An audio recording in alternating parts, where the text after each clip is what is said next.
Dimanche 24 novembre 2024, mesdames, messieurs, bonsoir. Bienvenue dans cette édition des JT sur ESAE Télévision, dont voici le sommet. Le ministre de la Justice et de la Législation, Maître Yvon Deschenous, a reçu en audience dans l'après-midi du lundi 18 novembre 2024 les responsables du cadre de concertation des partis politiques de l'opposition. Au menu des échanges, l'audit du fichier électoral, une demande formulée par le parti Les Démocrates lors d'une rencontre au Palais de la Marina avec le chef de l'État, Patrice Talon. Plus de précisions dans cette édition. La Commission électorale nationale autonome Sénat a procédé le jeudi 21 novembre 2024 à la remise de la liste des localités où les partis politiques Union progressiste, le Renouveau, Bloc républicain, la Force Corique pour un Bénin émergent sont qualifiés à désigner les chefs de village ou de quartier de ville. Ceci sur la base des résultats des élections communales de 2020. Plus de détails dans un instant. Le gouvernement béninois a annoncé en Conseil des ministres du mercredi 21 février 2024 le démarrage de 36 km d'asphaltage dans les zones de Fil-Brosset et Togben. À suivre dans cette édition l'évolution des travaux.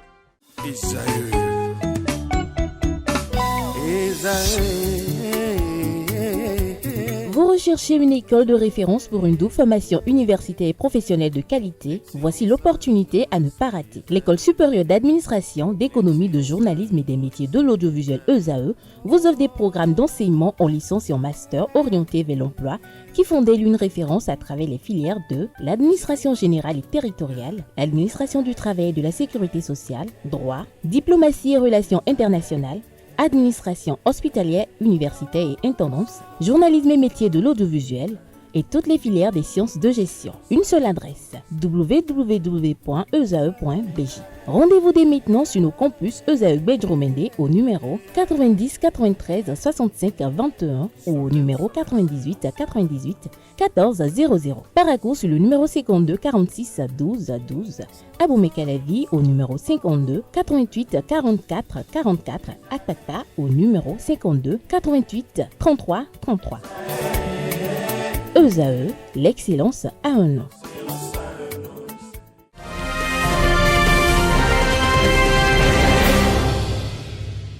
À nouveau, bonsoir, bienvenue dans cette édition. Si vous nous rejoignez, le gouvernement du président Patrice Talon poursuit son engagement à assainir et à aménager le cadre de vie des Béninois. En témoignent les travaux de la phase B du projet asphaltage actuellement en cours. À Cotonou, le projet asphaltage vient conforter les autres réalisations pour rendre l'agglomération de Fil-Brosset et Togben attrayante et attractive. Suivons dans cette capsule vidéo qui nous renseigne sur l'intérêt des travaux d'asphaltage effectués à Fil-Brosset et Togben. D'ailleurs, je suis venu dans ce quartier depuis 1996 et c'était difficile d'accès, totalement difficile d'accès.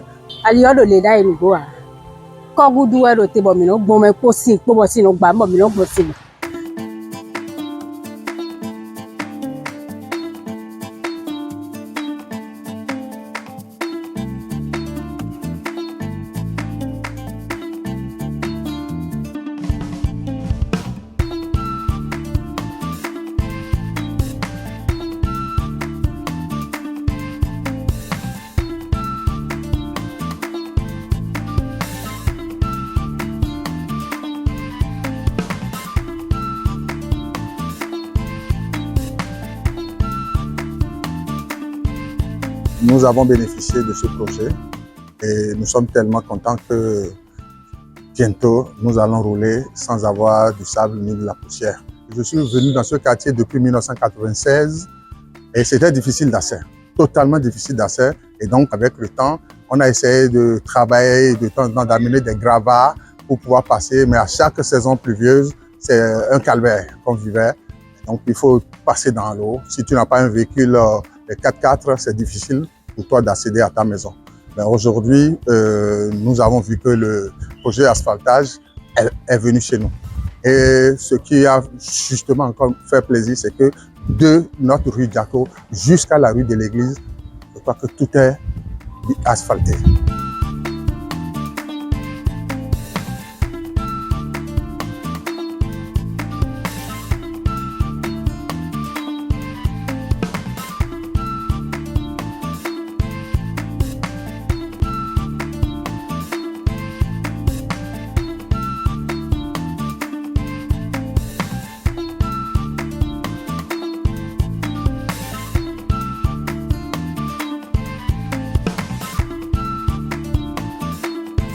4 rues seront entièrement bitumées. Donc il s'agit des rues bitumées, il n'y a pas de rue pavée à l'intérieur. Donc les chaussées seront bitumées et les trottoirs seront pavés. Donc comme vous le constatez, il y a 3 rues qui sont déjà terminées, donc c'est déjà entièrement terminé. Et la chaussée est bitumée, les pavés également sont réalisés sur les trottoirs. Aujourd'hui, tel que vous le voyez, la structure c'est de la GNT, que ce soit en couche de base ou en couche de fondation, nous avons de la grave non traitée et qui vont recevoir très bientôt, courant le mois prochain, le revêtement qui est du béton bitumineux.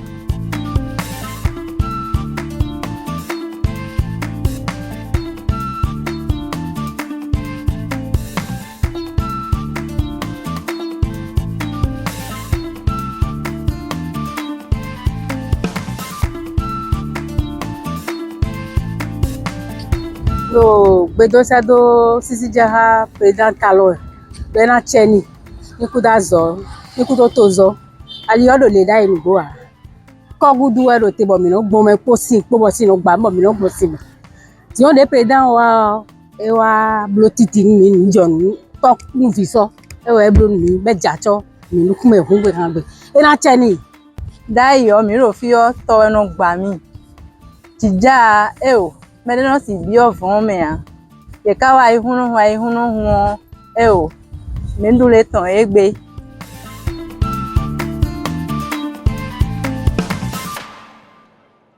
Je l'annonçais à l'entame de cette édition, le ministre de la Justice et de la Législation, Maître Yvon Deschenaux, a reçu lundi dernier les responsables du cadre de concertation des partis politiques de l'opposition. Lors de cette rencontre, les discussions ont porté sur l'audit du fichier électoral, une demande formulée par le Parti Les Démocrates et validée en principe par le président Patrice Talon. Suivons ensemble un extrait des propos du ministre lors de cette rencontre. La rencontre que nous avons eue ce soir avec le cadre de concertation des partis politiques fait suite à une rencontre qu'ils ont tenue le 27 novembre 2023 avec le chef de l'État, au cours de laquelle le Parti Les Démocrates avait émis le souhait d'auditer le fichier électoral. Cette demande a été accueilli par le chef de l'État qui avait donné un accord de principe pour cette révision du fichier électoral à leur demande. Et le 8 novembre 2024, effectivement, le chef de l'État a reçu d'un cadre de concertation des partis politiques constitué du Parti des démocrates, du Parti Grande Solidarité républicaine, du Parti Mouvement populaire pour la libération et du Parti Nouvelle Force Nationale, a reçu une lettre portant de audit du fichier électoral avec un projet de thème de référence sur l'audit du fichier électoral. Le chef de l'État a souhaité que responsable des relations avec les institutions, je reçoive le cadre de concertation pour marquer au cadre de concertation que la promesse qu'il a faite sera tenue et que donc, désormais, il s'agit de mettre en œuvre la demande qui est formulée. Aujourd'hui, nous avons ensemble discuté de comment mettre en œuvre cette demande et le fruit de nos discussions va se formaliser dans les jours à venir. La Commission électorale nationale autonome a procédé à la remise officielle de la liste des résultats des communales 2020 par village et quartier aux partis concernés. Des précisions dans ce récit.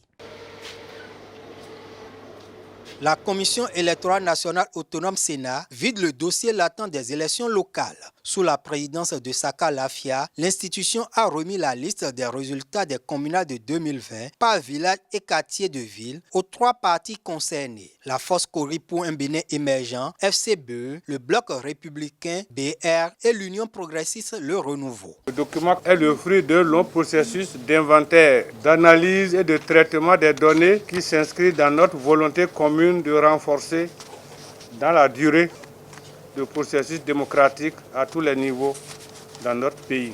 l'UP Le Renouveau arrive en tête des résultats avec 2517 CV et CQ, devant le BR 2062 et la FCBE 715. Ces partis sont appelés à désigner les CV et CQ conformément au cadre légal. On regardera l'état des lieux et on saura prendre les décisions politiques qui nous permettent de procéder à ces désignations-là. En lien avec nos partenaires, avec nos amis, comprenez ce que je veux dire. Je prends l'exemple du département de la Libérie où FCB vient en tête au niveau des délégués chefs quartier à désigner. Donc FCB va occuper le terrain et ça propulse SPBE sur le terrain politique. Je voudrais d'entrée de jeu remercier la Sénat pour ce travail qui vient de nous être exposé. Et nous apprécions combien il a été difficile de sortir cette liste. La remise officielle de la liste est l'aboutissement d'un long processus prévu par la loi numéro 2024-13 du 15 mars 2024, modifiant et complétant la loi numéro 2019-43 du 15 novembre 2019, portant code électoral en République du Bénin. Pour mettre en œuvre ces dispositions, la Sénat a entrepris un travail rigoureux et fastidieux de compilation des résultats des élections communales de 2020 par village et quartier de ville, tout en prenant en compte les diverses rectifications opérées en 2020 par la Cour suprême suite aux différents recours. Grâce à ce travail, nous soyons en mesure aujourd'hui de vous remettre la liste des localités où chacun de vos partis est qualifié à désigner les chefs de village ou de quartier de ville. La balle est désormais dans le camp des partis pour la suite et fin du processus de désignation des responsables politico-administratifs à la base. Parlons financement climatique à présent. En marge de la 29e conférence des partis COP29, le Bénin et la Norvège ont officialisé un accord ambitieux en matière de lutte contre le changement climatique. Cet accord prévoit la mise en place de projets d'énergie renouvelable, principalement solaire et hors réseau, ceci afin de réduire les émissions de gaz à effet de serre tout en favorisant le développement des communautés locales. Ce partenariat repose sur les mécanismes prévus par l'article 6 de l'accord de Paris. Le point dans cet élément signé par nos confrères de la SRTB. Le Bénin et la Norvège enclenchent la marche résolue vers l'atteinte des objectifs climatiques. Ces documents paraphés puis échangés par ces deux ministres constituent la matérialisation d'un accord bilatéral historique, un début de transfert de crédit carbone obtenu grâce à la réduction des émissions de gaz à effet de serre. C'est le premier accord bilatéral sous l'article 6 des accords de Paris que le Bénin a signé avec la Norvège. Ça marque en fait le début d'une coopération au niveau du financement climat. Il n'y a pas beaucoup de pays en Afrique qui ont signé avec la Norvège et même avec d'autres pays européens.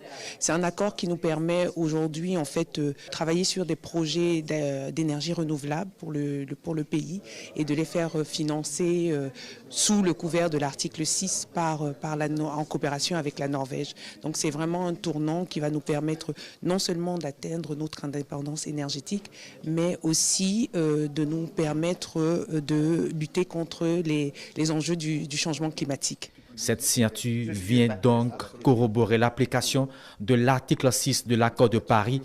Elle fait du Bénin un pionnier de la finance durable et reflète son ambition de développement à faible émission de gaz à effet de serre. Parlons communication à présent. Le président de la Haute Autorité de l'audiovisuel et de la communication du Bénin, Edouard Loko, a reçu le lundi dernier à son cabinet une délégation du Haut Conseil de la communication de la République centrafricaine conduite par le président José Richard Poumbi, qui était accompagné de Simon Pierre, rapporteur général du HCC.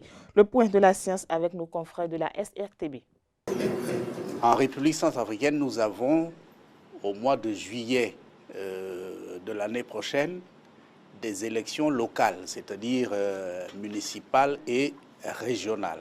Pour ce qui concerne les élections municipales, nous ne les avons pas organisées depuis environ une quarantaine d'années. De sorte que l'instance de régulation des médias de la République centrafricaine n'a jamais eu l'occasion de gérer des élections locales.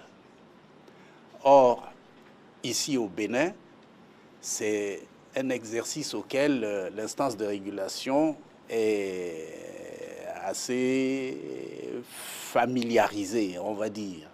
Donc c'est important pour nous de venir échanger avec nos homologues du Bénin sur leur expérience en matière de gestion des élections locales. C'est l'objet de la mission et maintenant nous avons effectivement été reçus par le président de la HAC à l'instant, une rencontre à caractère protocolaire pour d'abord le saluer, lui présenter nos civilités et ensuite on va se mettre au travail. À suivre dans cet élément, Marlise Lokossou, la directrice de la Caisse des dépôts et consignations du Bénin, qui a dévoilé lors d'une interview accordée à Jeune Afrique la stratégie de la CDC Bénin pour trouver les financements nécessaires au développement. C'était l'occasion également pour elle d'aborder la finance verte, le renforcement du Made in Bénin, la mobilisation de l'épargne interne et de la diaspora. Suivons ensemble. Nous intervenons aussi bien sur les infrastructures, donc sur l'énergie, que sur l'agro-industrie, qui constitue un gros quota de notre portefeuille et qui constitue également pour le gouvernement un secteur phare. Vous avez dû visiter la zone industrielle de Glojigbe. Le gouvernement du Bénin a décidé donc de faire du Bénin un pays industriel, de transformer les matières premières locales que nous avons, à savoir donc le coton, mais également la noix de cajou, et donc de faire du Bénin un pays industriel, créer de la valeur ajoutée locale à travers cette transformation, mais également créer de l'emploi. Nous sommes également investisseurs dans la société Celtis, qui est la société publique donc, numérique au Bénin. Nous sommes aussi dans la logistique, puisque nous venons de prendre des parts dans un gros projet de logistique au Bénin. Nous sommes également actionnaires du port, toujours sur les sujets de logistique. Donc tous les secteurs qui sont des secteurs prioritaires pour le gouvernement ont vocation à être accompagnés par la Caisse de dépôt. La Caisse de dépôt accompagne également des promoteurs privés qui développent des projets dans les secteurs que nous avons évoqués, donc l'infra, l'agro-industrie, l'énergie. Nous sommes également dans la santé. Nous sommes en train d'accompagner un projet de construction d'une usine de soluté pharmaceutique au Bénin. Nous sommes également dans l'IT, dans le numérique. La volonté et la vision du président Patrice Talon était de construire un modèle qui permette de pouvoir capter un certain nombre de ressources locales qui aujourd'hui sont considérées comme oisives, je dirais, ou pas suffisamment exploitées dans le cadre de financement de projets de développement. Il s'est donc agi de collecter auprès d'un certain nombre d'institutions, notamment la Caisse nationale de sécurité sociale, ce que nous appelons des réserves techniques, donc qui sont les ressources longues de la Caisse nationale de sécurité sociale. Et comme vous le savez, la pyramide des âges dans nos pays est très jeune. Donc ces ressources-là ne devraient pas être utilisées avant une vingtaine d'années. Donc tout le sujet, c'est aujourd'hui de recapter ou de réinvestir ces ressources dans le financement de projets de développement. Nous captons également, nous mobilisons des ressources auprès de partenaires et d'assujettis, de professions assermentées qui collectent des ressources auprès de particuliers, auprès d'institutions, mais qui, là aussi, n'étaient pas exploitées pour financer des projets de développement. Donc, nous avons, à travers la loi qui a institutionnalisé la création de la CDC, nous avons identifié un certain nombre de ressources qui sont aujourd'hui collectées. Nous sommes en train de travailler à diversifier ce portefeuille de ressources collectées. Nous sommes en train de réfléchir donc à mettre en place des produits à l'attention de la diaspora pour essayer de collecter l'épargne de la diaspora et les réinvestir également dans des projets d'investissement et d'intérêt général. Nous travaillons à mettre en place un fonds de pension, le premier fonds de pension donc de retraite complémentaire béninoise, qui va aussi nous permettre de capter et de renforcer les ressources mobilisées. Et enfin, nous travaillons également à essayer de proposer des produits pour capter l'épargne informelle. Nous lançons là le projet qui va nous permettre de constituer ce qu'on appelle une facilité verte.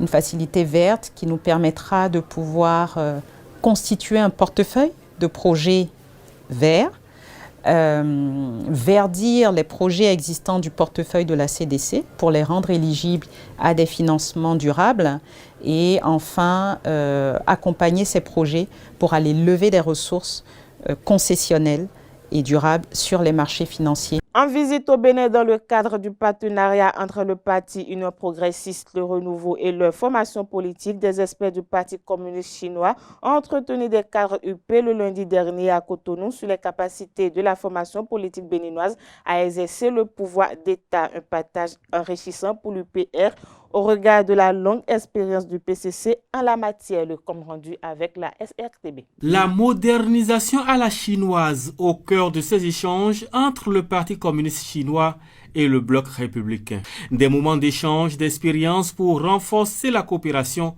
entre les deux formations politiques. La présente visite au Bénin d'une délégation du Parti communiste chinois à l'invitation du bloc républicain témoigne du caractère vivant et dynamique des relations qu'entretiennent nos deux partis. Il me paraît important de préciser que notre partenariat doit s'orienter vers la culture de la paix et du dialogue. Nous devons donc accorder plus de place aux actions qui promeuvent l'émergence de nos deux pays et de nos deux peuples afin de nous mettre résolument sur la voie du développement et de la modernisation. Le PCC, le Parti communiste chinois, se réjouit du rythme accéléré du développement du Bénin depuis 2016. Son partenariat avec le bloc républicain, un parti qui se prépare à la gestion du pouvoir d'État, va être un nouveau cap. Le bloc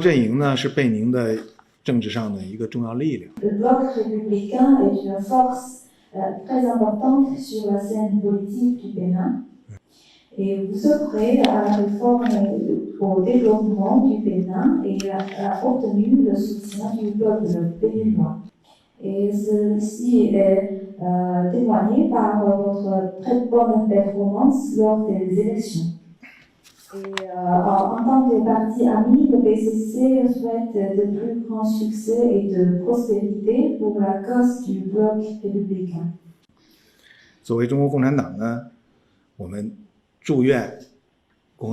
Le Parti communiste chinois et le bloc républicain, c'est un partenariat politique pour le développement au service des populations et au service de la paix.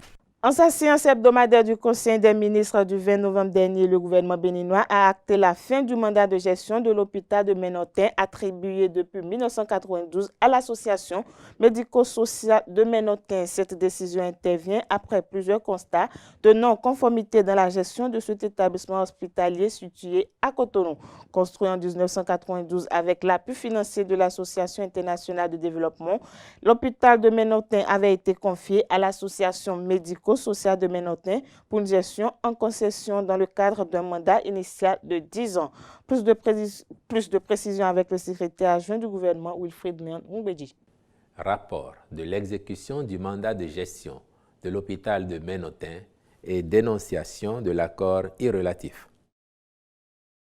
À la suite de la construction de cet hôpital au profit de l'État béninois, sur financement de l'Association internationale de développement en 1992, le ministère de la Santé avait conclu avec l'Association médico-sociale de Ménotin un mandat pour sa gestion en concession.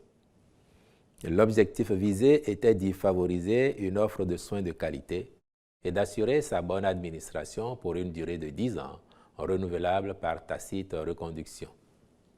Mais, depuis lors, soit plus de 30 années après, le mandat de gestion n'a jamais été formellement renouvelé, le concessionnaire ayant toujours bénéficié de la reconduction tacite.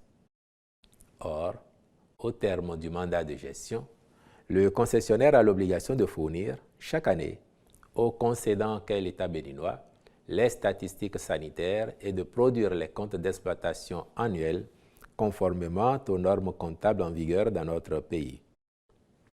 Des constats faits, Aucune de ces obligations n'a jamais été remplie par cette association médico-sociale depuis la prise d'effet du mandat de gestion, et l'hôpital fait l'objet d'une gérance peu orthodoxe. Dans ces conditions, les clauses du partenariat ne sont pas respectées et le ministère de la Santé ne dispose d'aucune information pouvant lui permettre de s'assurer de la qualification du personnel médical employé, de son régime d'emploi, de la qualité des soins administrés, de même que du respect des normes appliquées pour la fixation des tarifs des soins. Par ailleurs, à la suite de dénonciations faites par le syndicat de l'hôpital, le ministère a diligenté une mission d'investigation à laquelle s'est opposé le concessionnaire. Cependant, les quelques informations recueillies révèlent de nombreuses irrégularités qui mettent à mal le bon fonctionnement de cet établissement hospitalier et impactent négativement la qualité des soins administrés aux patients. Face à des manquements aussi graves, l'État décide de dénoncer le mandat de gestion et de procéder à une réorganisation du fonctionnement de l'hôpital afin d'assurer la continuité des soins, de veiller à la santé des patients et de préserver l'intérêt général. Les ministres concernés sont instruits de prendre les mesures appropriées pour déterminer l'ampleur du préjudice et engager les poursuites judiciaires éventuelles contre les personnes mises en cause. Parlons développement du numérique à présent. Le chef de l'État, Patrice Talon, accorde du prix au secteur du numérique au point d'en faire une de ses priorités. Avant 2016, un constat de déficit de couverture mobile et Internet a été remarqué sur le territoire national dans le secteur du numérique. La ministre du numérique et de la digitalisation, lors de l'émission Reddition de comptes Piaget 2021-2026, dans un entretien animé par les confrères Éric Deguenon de Canal 3 Bénin et Rebecca Kendiaoundé, nous dresse le bilan des réformes engagées. La téléphonie mobile, l'Internet sont devenus aujourd'hui des nécessités incontournables pour le quotidien des populations béninoises. Ce n'est plus à démontrer. Les populations, nos concitoyens en ont besoin pour s'informer, se divertir, travailler, vaquer à leurs occupations quotidiennes. Et en 2016, nous avons fait le constat d'un déficit de couverture mobile et Internet.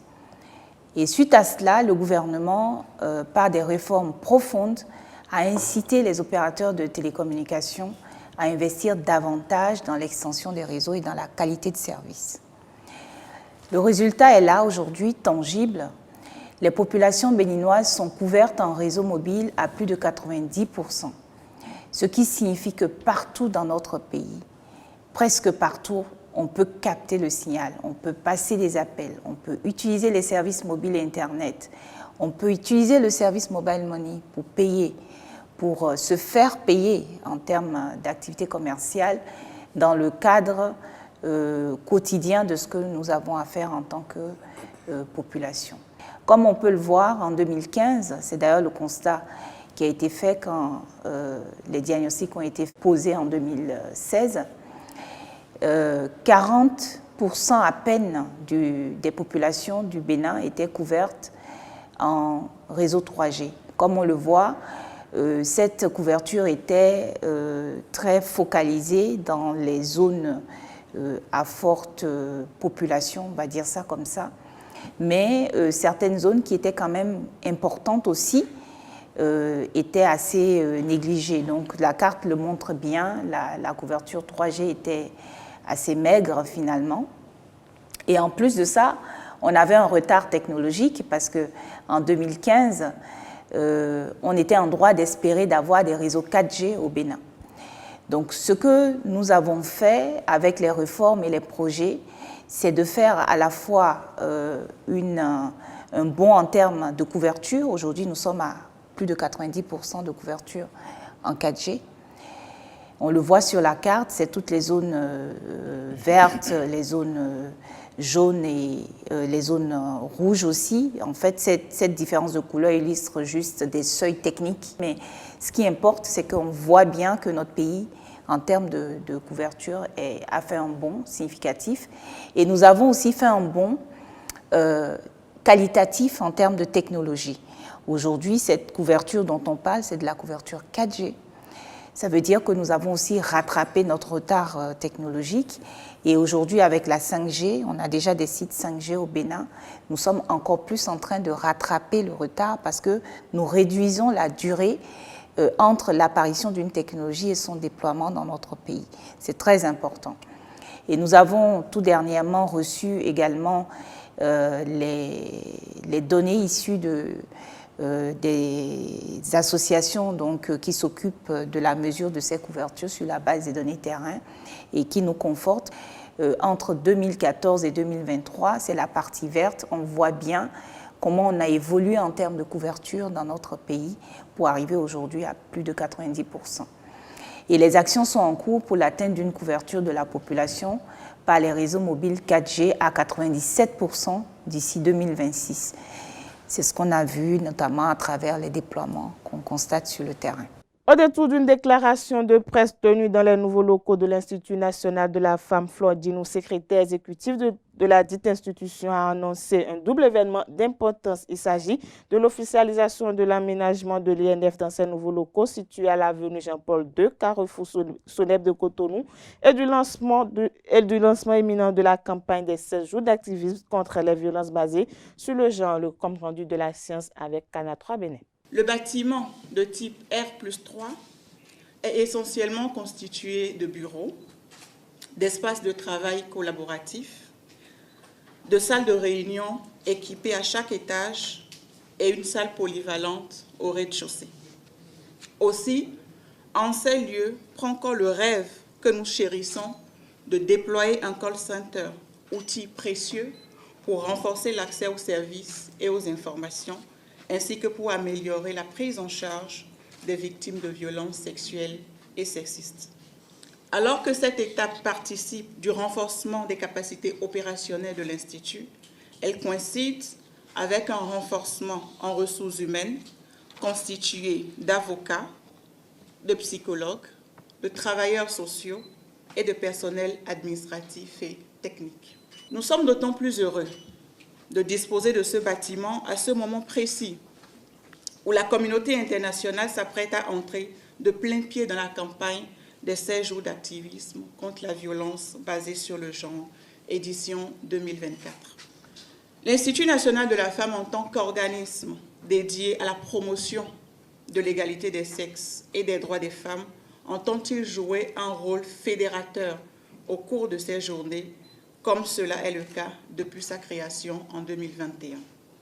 S'inspirant donc du thème central retenu pour cette année 2024, à savoir riposter et se reconstruire après les violences, l'Institut national de la femme a conçu une série de 7 activités, à la fois pour amplifier ses actions, ses efforts et pour mobiliser l'ensemble de la société civile ainsi que les acteurs intervenant dans la prévention et la lutte contre les VBG au cours de cette campagne 2024. Ce sont une cérémonie de lancement officielle prévue à la salle bleue du Palais des Congrès le lundi 25 novembre à 14h, des séances de sensibilisation avec les femmes des 21 ministères sur le thème riposte et reconstruction des femmes face au harcèlement en milieu de travail. Parlons justice. Dans cette édition, une affaire de cocaïne devant le juge correctionnel de la Criette. Les mises en cause ont comparu le jeudi dernier à l'ouverture de leur procès dans ce dossier. Ils sont au nombre de 10 personnes à été interpellées et poursuivies par le parquet spécial pour des faits de trafic international de drogue à haut risque convoqués à la barre. 9 des 10 prévenus ont plaidé non coupables. Le 10e, identifié comme le principal prévenu, a reconnu les faits. Il a avoué qu'il fait le convoyage de la drogue à partir de l'aéroport de Cotonou vers des destinations étrangères. Le chef de la bande s'est présenté comme un prestataire de service qui fait le convoyage des produits vers la France à partir de l'aéroport de Cotonou. Selon l'accusation présentée par la Cour, les perquisitions de son domicile ont permis de retrouver des sommes d'une valeur de 16 654 400 francs CFA et de 80 000 euros. Les fouilles ont permis également de retrouver des produits testés cocaïne d'une quantité de 18,45 kg. Le prévenu se serait fait entourer d'une équipe composée d'hommes et de femmes. Parmi les 10 prévenus figurent 3 femmes, dont une revendeuse et 2 voyageuses. Lors de l'audience, le juge a décidé de renvoyer le dossier au 5 décembre 2024 pour continuation. Par le cadre de vie, l'Agence nationale de gestion des marchés, ANAGEM, a procédé le jeudi 21 novembre dernier à l'inauguration du nouveau marché régional de Paou. Après Azové, Glazoué et Kwegbo, Paou vient s'ajouter à la liste des localités disposant d'infrastructures marchandes modernes dans une liesse populaire. Les premiers bénéficiaires que sont les femmes sont sortis pour assister à l'ouverture officielle de leur espace marchand de renommée internationale. Le point de la cérémonie d'ouverture avec nos confrères de la SRTB. L'attente aura été relativement longue, mais voici le moment tant souhaité.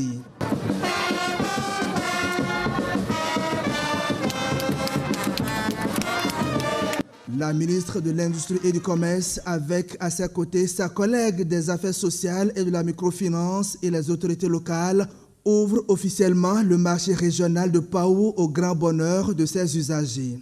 L'ANAGEM, en collaboration avec toutes les parties prenantes, s'engage à assurer une gestion rigoureuse de cette infrastructure. Des mécanismes ont été mis en place pour garantir un entretien continu, une collecte organisée des redevances, un suivi des performances afin d'assurer la durabilité de cet investissement.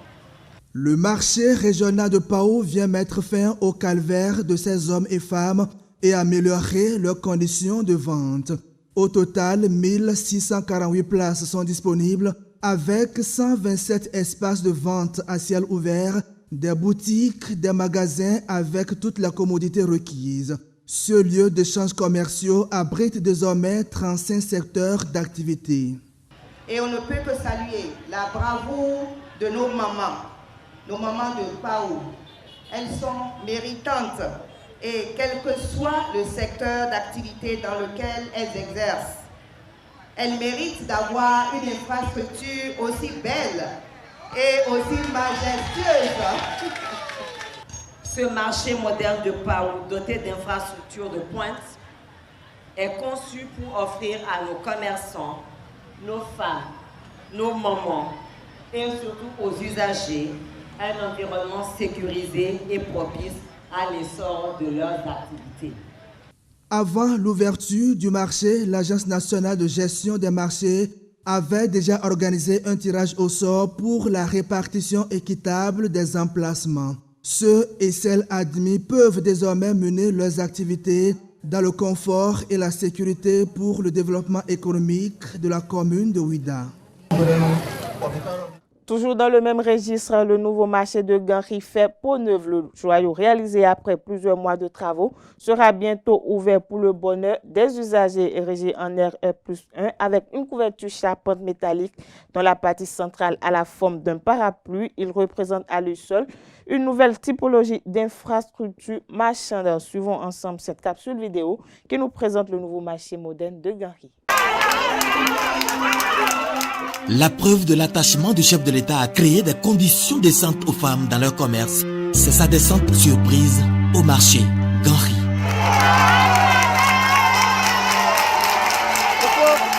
Ce que je sais, c'est que le chef d'État n'a pas du tout apprécié les conditions dans lesquelles sont les usagers du marché Ganri.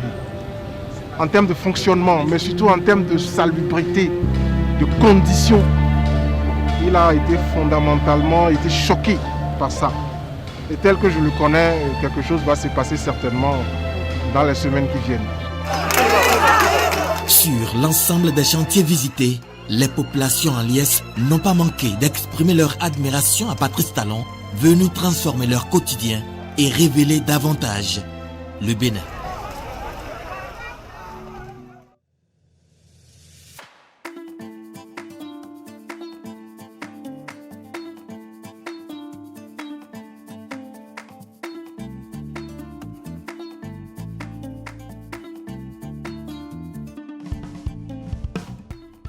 Ici, c'est un chantier particulier, c'est un marché privilégié, je vais dire.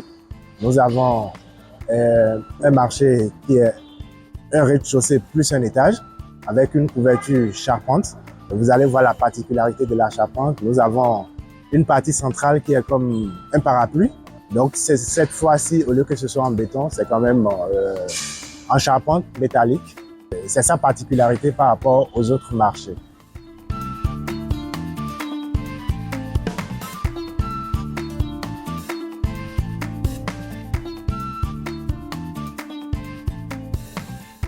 Ici, nous avons environ 700 étals aménagés.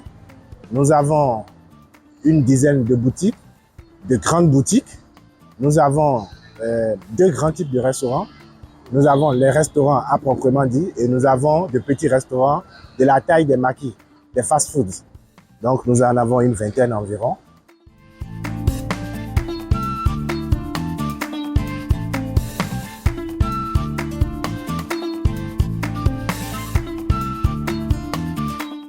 Des blodons midi, on donne les binadio. Parce que des gens qui mon client les n'a bien bon. Donc mina bon occasion ne bon à double tout grand dans les coups d'azote. Mais mettre vie quand il te tend les mêmes bisses c'est au bédoni. Depuis qu'on a appris que on veut emménager d'ici pour aller au nouvel marché là, on est tous contentes parce que ici là, sans vous mentir, c'est très peu. Et parfois, on vient au marché, il n'y a pas marché, on est là juste. On est tous heureux, contents d'entendre que d'ici peu de temps, on ira là-bas. On est contents. Non, bon, ce qu'ils ont fait, ils ont bien construit le marché. Mais ils ont pris le plan, l'ancien, parce que rond-point qu'ils ont fait en haut là, ils ont pris ce plan pour moderniser, pour que ça améliore mieux qu'avant.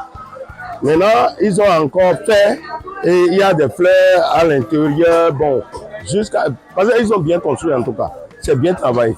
Baba, mettons là, nous avons nous comptons nous avons gagné, mais nous comptons nous avons mais doka, nous comptons nous avons mais doit arriver comme moi arriver quand on est complété, alors j'attends. Oh, akiwo de mi da yo mi no se ube ni jija o file bi enu yo bo mi le lo kuran bo mi no se ube din surtout jija o mi no se ube din je won yan fi bi enu family no se ube e na che ni kaka ma wona na jido parce que de mi de su mo aton lu aton mi mo da zon wa lo to o me ni dogbonu atepupa program mi ton sisi je monsieur Talon vraiment et vivre mi ta unu azon ewa de ahile sin côté yo nye do kutoni onu yen mo do ahio sin côté yo ahio jacho tam faudrait que les jacho bon mi me duro na no ahio mele o mi me bo jacho di ahio était et jacho. Nous avons un aménagement paysager ici à l'intérieur au niveau de la partie centrale que nous appelons parapluie. C'est vrai que ça nous permet d'avoir un peu de végétation ici à l'intérieur du marché. Autour du marché aussi, nous avons des arbres et nous avons assez de place pour le parking. Sur la façade sud, nous avons parking 2 roues et sur les 3 autres côtés, nous avons parking pour les véhicules. Et nous avons maintenant, à part le marché, nous avons le parking destiné pour ce marché-ci qui est de l'autre côté, que vous allez voir, c'est bien aménagé, qui peut prendre environ une 60aine de véhicules intérieurs. Et autour aussi, nous avons qui peut prendre aussi environ une 60aine de véhicules tout autour et une bonne partie réservée pour le parking de roues, pour les motos.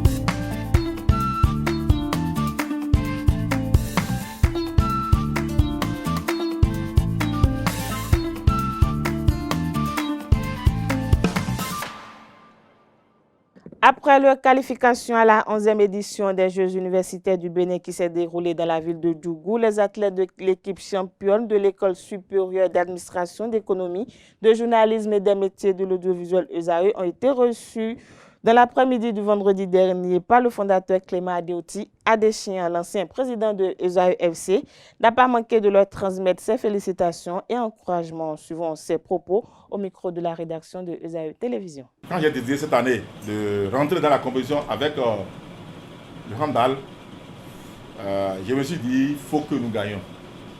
Et c'est ça toute ma fierté parce que les 2 trophées de la discipline hommes, dames, vous avez ramené ça à la maison.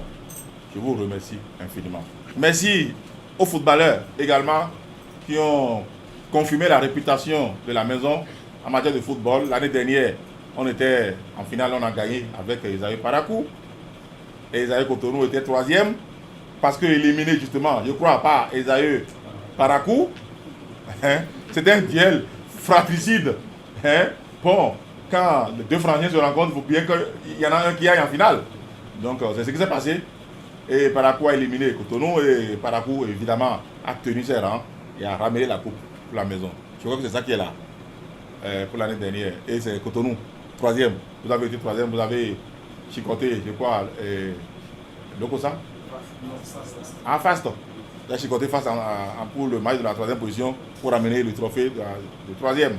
Et cette année maintenant, vous vous êtes vengé de la plus belle manière en nous ramenant le trophée de champion. Et je vous remercie beaucoup pour ça, pour cet exploit-là. Mon devoir, c'est de vous recevoir comme dans une famille.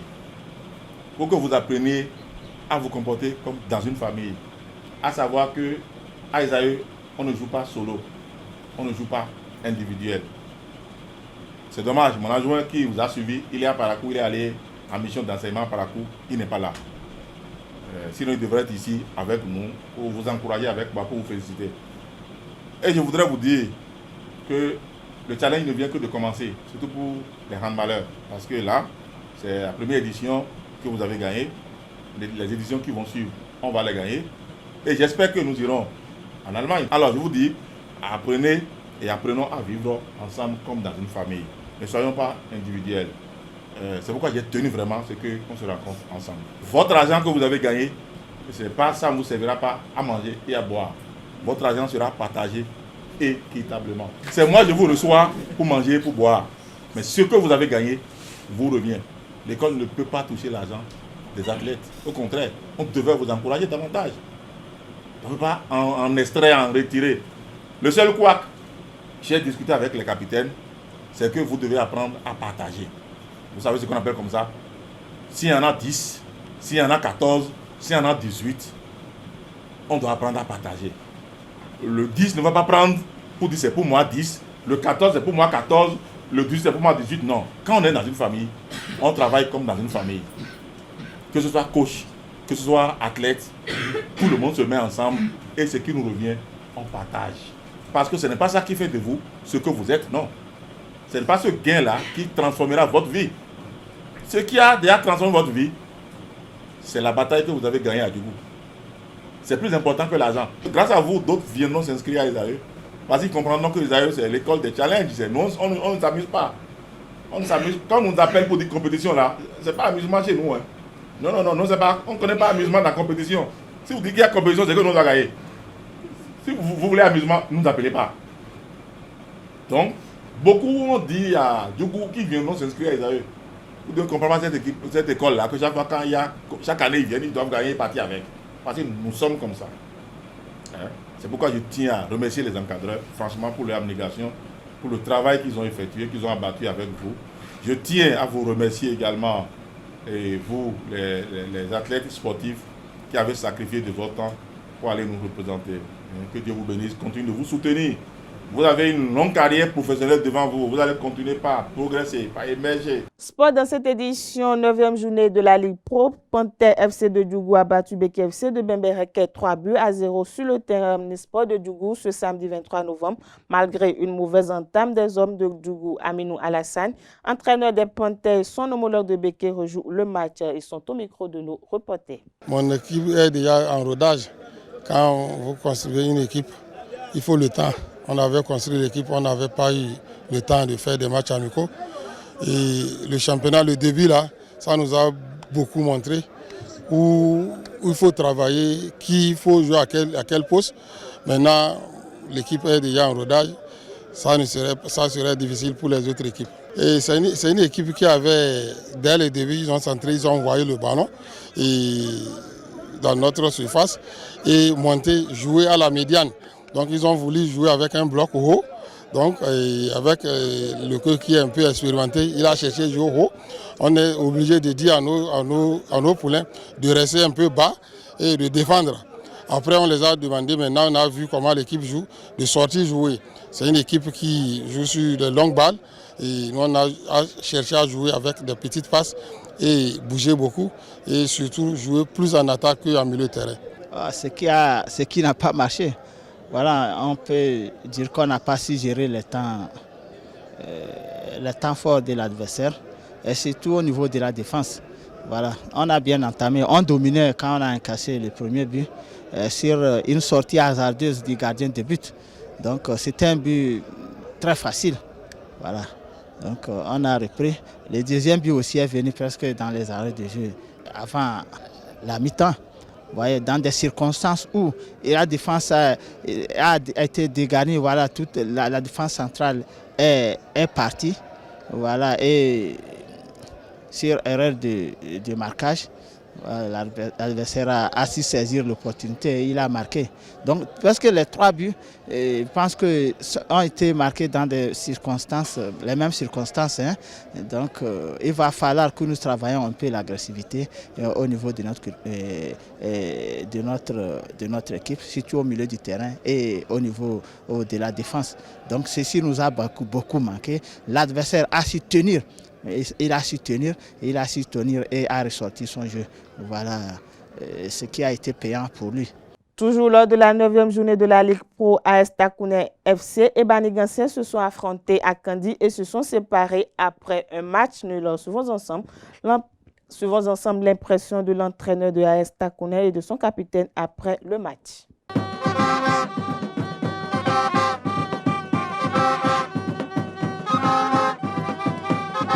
Expression mitigée parce que on a l'intention de gagner le match. Néanmoins, le point du nul est aussi à prendre. C'est un match, c'est un derby, c'est compliqué. Après, ça va jouer 48 heures à 10. C'est difficile d'avoir. Les jambes sont un peu lourdes ce soir, on la suit. C'est pourquoi on dit que le 1 point, on l'accepte comme ça. Les deux équipes étaient bien organisées tactiquement. Et les deux équipes ont essayé de jouer avec beaucoup de concentration, surtout au niveau des 15 dernières minutes et les 15 premières minutes. Donc je remercie d'abord tous les supporters qui ont essayé de tout faire pour que la paix règne ce soir au stade Sakakina Gezere de Kandi. Et le championnat, c'est encore long. Bon, on va essayer de prendre les points encore à domicile comme prévu. C'est continuer le championnat, prendre match après match, corriger les imperfections et chercher à gagner à chaque fois. Mais si on ne gagne pas, ce n'est pas une fin en soi. L'essentiel, c'est d'être notre premier à la fin du championnat. C'est l'essentiel. Toujours 9e journée de la Ligue professionnelle, Buff de Dougou s'incline sur la plus petite des marques 0-1 à domicile à Parakou face à Dynamo FC de Parakou. Cette défaite des Buffs permet à Dynamo de totaliser 9 points après 9 journées de championnat. Des précisions dans cet élément. Désolation à l'arrivée pour les Buffles du Borgou et un ouf de soulagement pour Dynamo FC de Parakou qui prend 3 points au stade municipal de Parakou lors de cette 9e journée de la Ligue Pro. Et pourtant, le match avait bien débuté pour les Verts qui affichaient une envie de gagner étant à domicile. Une pète de balle sur un coup franc mal exécuté a suffi à Salifou Moudine qui marque sur une passe décisive du capitaine Moussa Mohamed à la 12e minute. 1-0, score final de la première mi-temps. Ce supporter pense que rien n'est encore fait dans la rencontre. On attend suivre une très bonne seconde mi-temps. Je pense que les Buffs ne vont pas se laisser faire. Vu qu'ils sont déjà menés au score, donc il y aura quelque chose de nouveau de leur côté. Le Dynamo aussi va chercher à défendre son camp pour ne pas encaisser et peut-être finir le match 1-0. Mais quelque chose de bon se prépare pour la seconde période. En deuxième partie, les Buffles ont multiplié les assauts pour revenir au score, mais rien n'y fait. Au coup de sifflet final, c'est Dynamo FC de Parakou qui garde ses cages inviolées et arrache les 3 points chez le grand Buffle. Et on ne peut qu'être content. On gagne Buffle à domicile, c'est nos grands frères, c'est un grand club de Parakou comme vous le savez.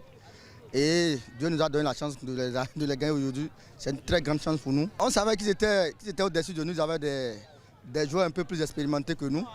Et nous avons décidé de leur laisser le ballon et procéder par des contre-attaques. Ce qui a marché pour le premier but et ensuite on a fermé le camp. Après une défaite et surtout une défaite de ce genre, c'est une très grosse déception. Voilà.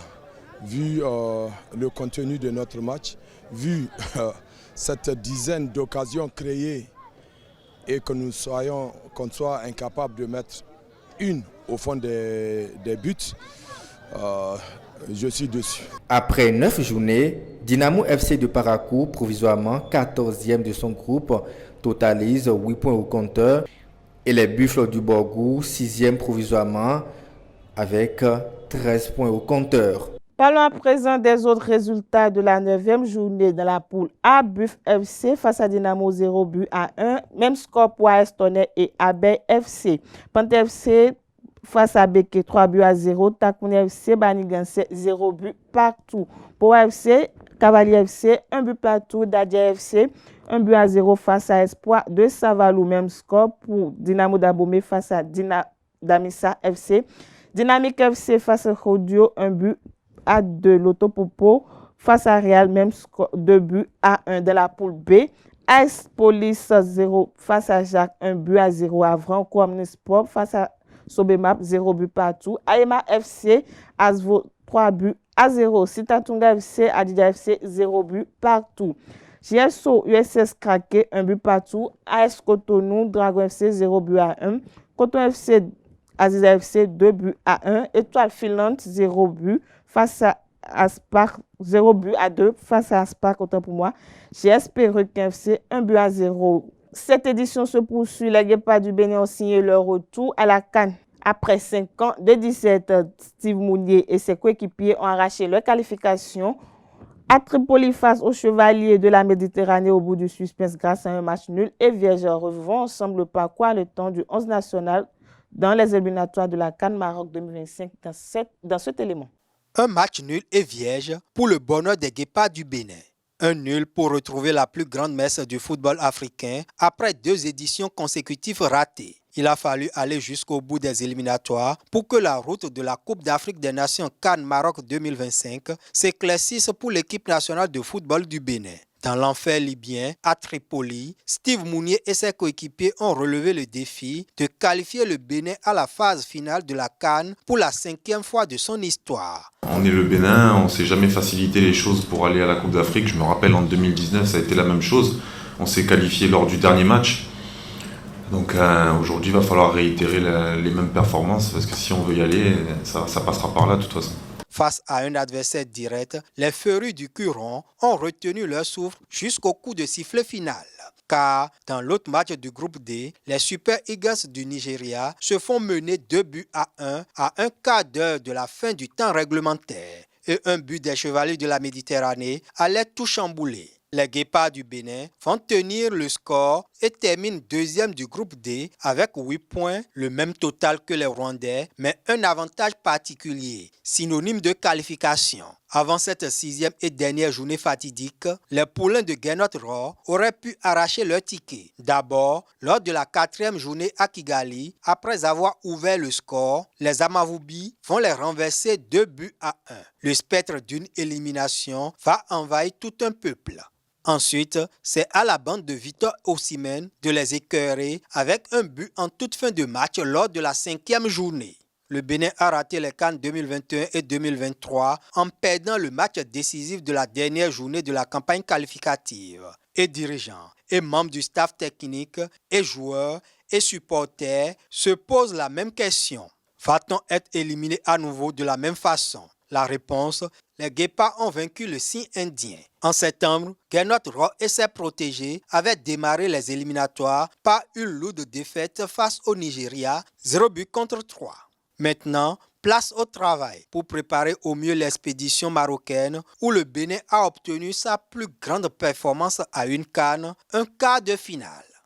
Toujours CAN Maroc 2025, pour la 5e fois de son histoire, le Bénin va disputer la phase finale d'une Coupe d'Afrique. Les Guépards se sont qualifiés pour la CAN Maroc 2025 après leur nul face à la Libye le lundi dernier. Quelques citoyens rencontrés dans la ville de Cotonou ont exprimé leur joie pour cette qualification après la rencontre. Des propos recueillis par la rédaction de Esaü Télévision.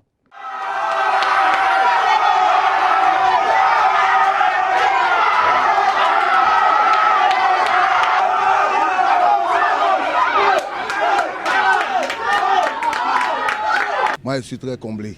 Je ne sais, les mots me manquent même pour cette qualification. L'accouchement a été difficile, mais au finish, on a eu le bébé. C'est important. D'abord, nous devons saluer la bravoure de nos joueurs. Oui, ils ont été braves. Ils se sont battus du début jusqu'à la fin. Tout le monde a vu le jeu. Ils ont fait honneur, cet honneur-là au peuple béninois. Oui. Donc, vous devez comprendre que la CAN, on a été maintenant, ça fait un bon moment. Donc, il n'y a pas ce Béninois-là au jour d'aujourd'hui qui va dire qu'il n'est pas content. On remercie tous les joueurs, on remercie le staff, on remercie tous ceux qui ont contribué à cette qualification. C'est aujourd'hui tout le Bénin qui est content et j'espère que le travail va continuer afin qu'on puisse faire belle prestation à la CAN. Je suis fier, très fier de la qualification du Bénin parce que ça fait déjà 5 ans que nous ne sommes plus participés à ce tournoi-là. Donc je suis très content pour voir cette qualification ce soir. Je suis très content. Les joueurs, ils ont été braves. Du début, l'entraîneur, il a vraiment su et manager son équipe. Surtout par rapport à leur regroupement. Quand ils attaquent et quand ils perdent le ballon, vous-même vous voyez la manière dont ils se regroupent, ils reviennent rapidement. Donc c'est un système, ils ont appris ça, ça leur a marché. Ça a vraiment marché. Et puis vous avez vu le but, vous avez vu, malgré ça on n'a pas joué en défensif. Ils n'ont pas joué en défensif, on ne faisait qu'attaquer et on défend. Donc il faut saluer vraiment les joueurs. Et vous avez vu le but de tout à l'heure, ils n'ont pas montré, ils n'ont pas remontré l'action. En temps normal, on devait voir l'action là, ils devaient nous repasser ça pour montrer que oui. Mais vous allez voir, ils vont repasser ça à l'avenir et vous allez voir que lorsque le gardien allait encore pour faire sortir le ballon, il a traversé, il a dépassé la ligne. Au cours du jeu, on devait avoir un but, mais l'arbitre, on dirait que l'arbitre a été payé par le match, oui.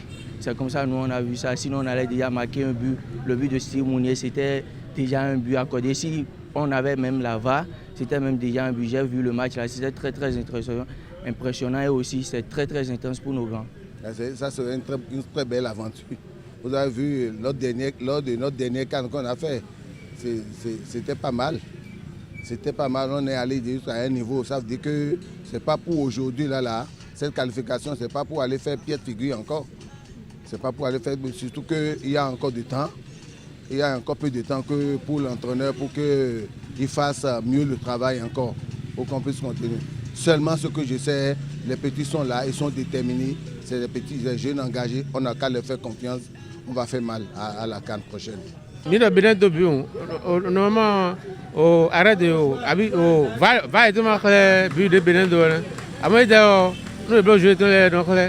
la volonté, ça a prouvé sur le terrain qu'ils étaient partis pour décrocher la qualification. C'est un groupe qui est en train d'être formé par le sélectionneur national et je pense que ces jeunes joueurs ils ont de l'envie. Ils ont de l'envie, ils savent ce pourquoi ils sont là. Ils savent que par cette compétition, beaucoup de portes leur seront ouvertes. Donc je peux dire que c'est la volonté et la continuité dans le travail. C'est un groupe jeune qui est en train d'être formé et en qui moi je crois sincèrement. Je pense que si on laisse vraiment le temps aux sélectionneurs de travailler, on fera mieux que les CAN passés. Il faut surtout continuer dans la même façon de travailler, de donner la chance aux jeunes et ceux qui méritent vraiment d'être là. Moi, j'ai confiance aux sélectionneurs.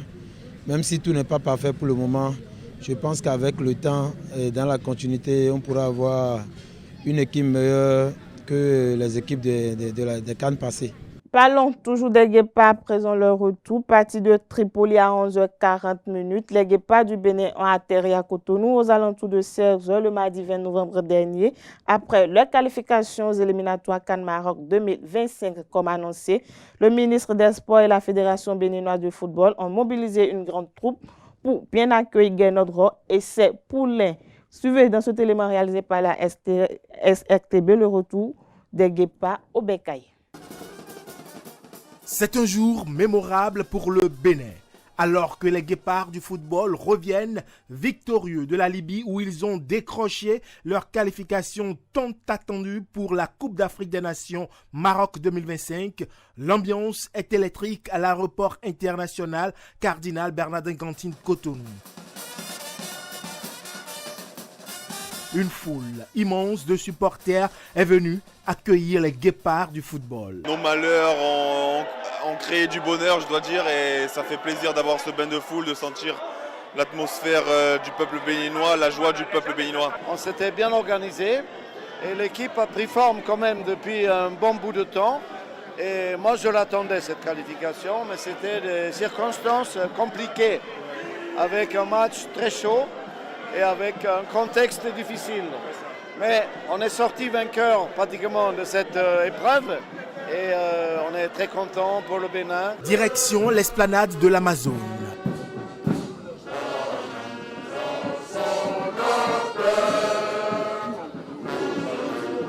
C'est un nouvel élan pour le football béninois. Aujourd'hui, nous accueillons les Guépards. Pour la première édition, les Guépards sont qualifiés. Ça veut dire que nous n'allons plus manquer à aucune compétition africaine. Les prochaines éditions de matchs que nous allons livrer en mars, en juin, en septembre sont pour la qualification pour la Coupe du Monde.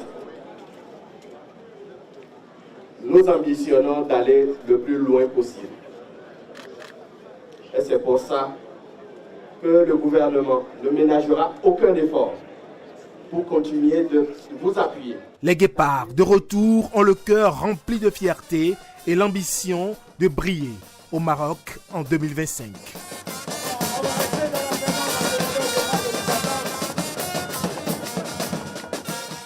C'est sur cette ambiance que prend fin cette édition. Merci de l'avoir suivi. Agréable soirée à tout un chacun.